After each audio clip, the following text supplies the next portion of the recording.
Salut les cinéphages, c'est Merege et aujourd'hui, événement. On l'aura attendu longtemps, mais il est enfin sur nos écrans. Le nouveau Bong Joon-ho, a.k.a. l'un des meilleurs réalisateurs de toute l'histoire de l'humanité. Et c'est normal, il est sud-coréen. Et au cas où vous l'ignoreriez, le cinéma sud-coréen, c'est le meilleur de la planète. Et ça depuis presque 20 ans maintenant.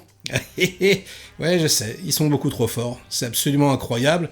Bon, Bong Joon-ho, il a mis tout le monde d'accord il y a quelques années avec Parasite, un véritable chef-d'œuvre. D'ailleurs, il a fait quelques chefs-d'œuvre, comme Mother par exemple, ou évidemment Memories of Murder, mais même quand il ne signe pas un chef-d'œuvre, ça reste au pire un excellent film.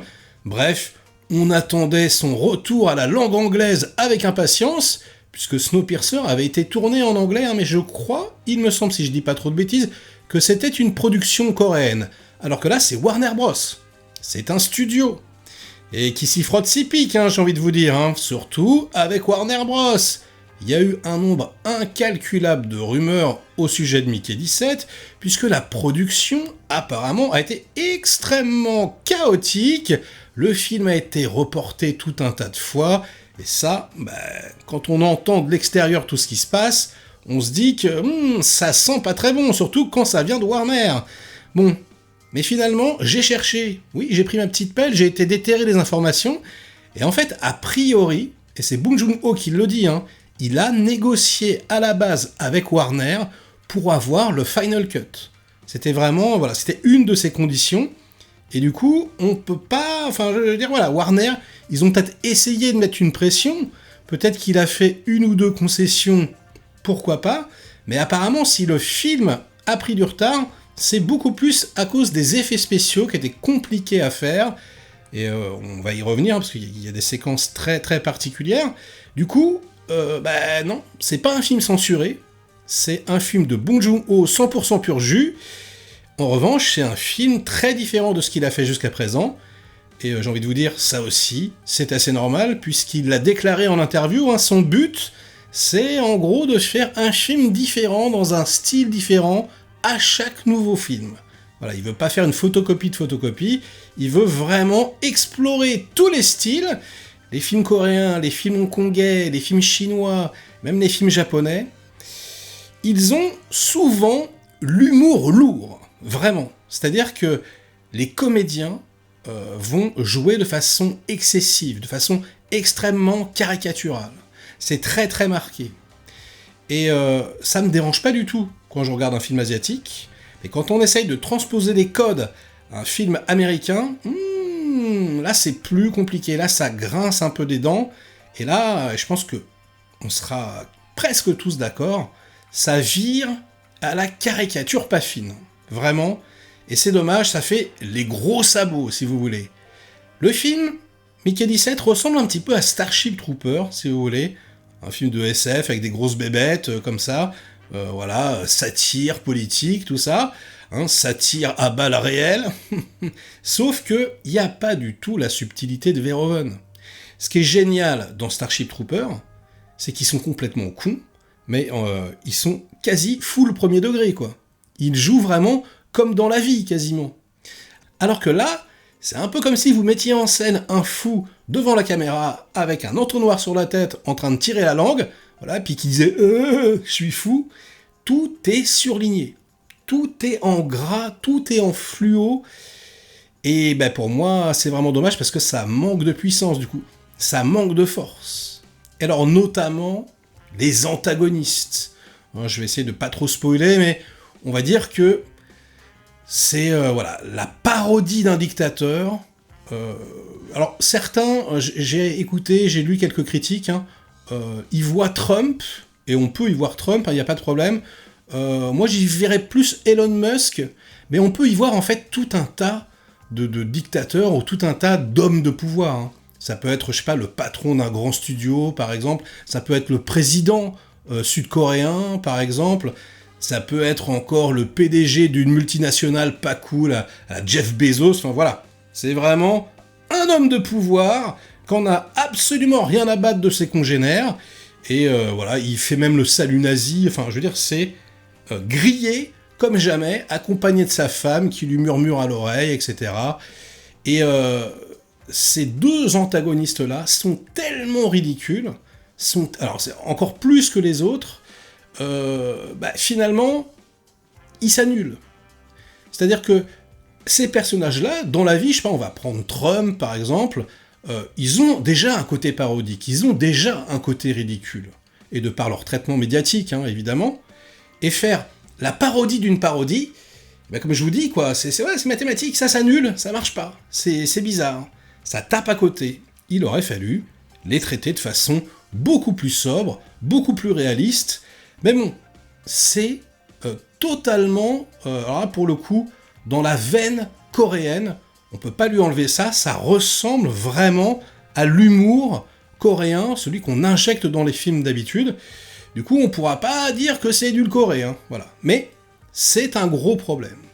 Et c'est dommage parce que le film est passionnant à plein de niveaux. Alors c'est adapté d'un bouquin qui s'appelle Mickey 7, et là c'est pareil, je trouve que le film s'appelle Mickey 17, hein, donc ils ont rajouté un petit 1 devant, et ouais, j'ai l'impression que ce truc est un ego trip.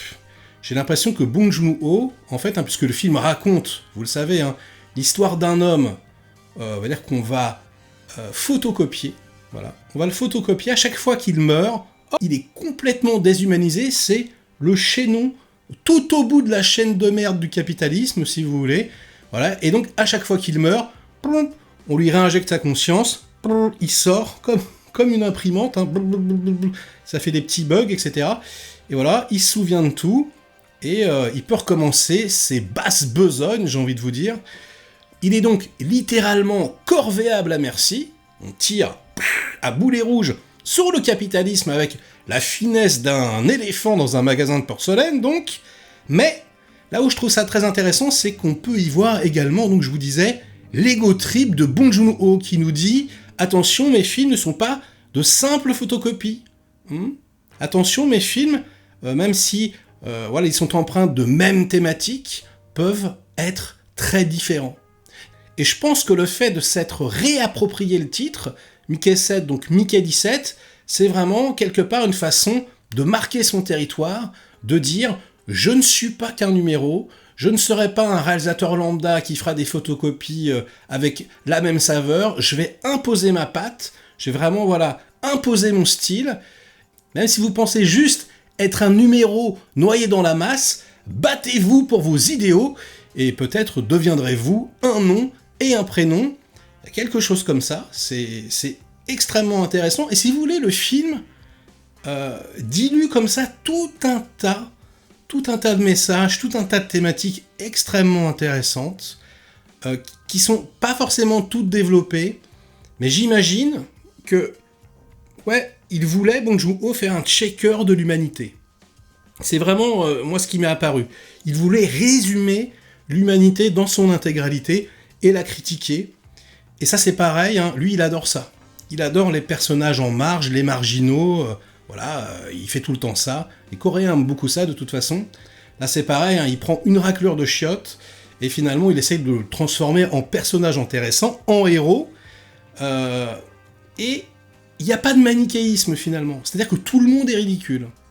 C'est-à-dire que les méchants sont très cons, les prolos, les gentils, pareil, ils sont un peu bêtes, on ne sait pas trop, et puis les créatures sur la planète, qui sont quand même donc des parasites, je suis désolé, mais c'est assez flagrant, enfin, c'est assez marrant, quoi, des grosses bébêtes, c'est pareil, elles semblent dégueulasses, elles semblent stupides, et puis finalement on va peut-être se rendre compte que pas du tout, quoi. Et il y a une volonté de mettre tout le monde, si vous voulez, sur la même échelle de valeur. J'ai trouvé ça intéressant, et il y a beaucoup de scènes qui peuvent symboliser plusieurs choses. Donc c'est pareil, vous le savez, alors je spoil un petit peu, hein, mais bon, de toute façon la bande-annonce a tout révélé. Mickey 17, à un moment donné, il va se retrouver face à lui-même, Mickey 18, et là, on a une pure thématique coréenne, quoi. On a la Corée du Sud, la Corée du Nord, etc. La dualité, c'est quelque chose qui traverse la cinématographie coréenne quasi à chaque fois. Et c'est hyper intéressant à ce niveau-là. Et c'est pareil dans l'exploration de nouveaux territoires, quoi. Ces parasites de l'espace, on peut très bien imaginer qu'ils représentent la Corée du Nord, etc. Et il y a plein de choses comme ça. On peut vraiment y trouver son compte, essayer d'avoir sa propre interprétation des choses. C'est très foisonnant, c'est très intéressant, c'est extrêmement bien filmé. C'est Darius Khondji à la photographie, s'il vous plaît, hein, donc le chef-op de Seven.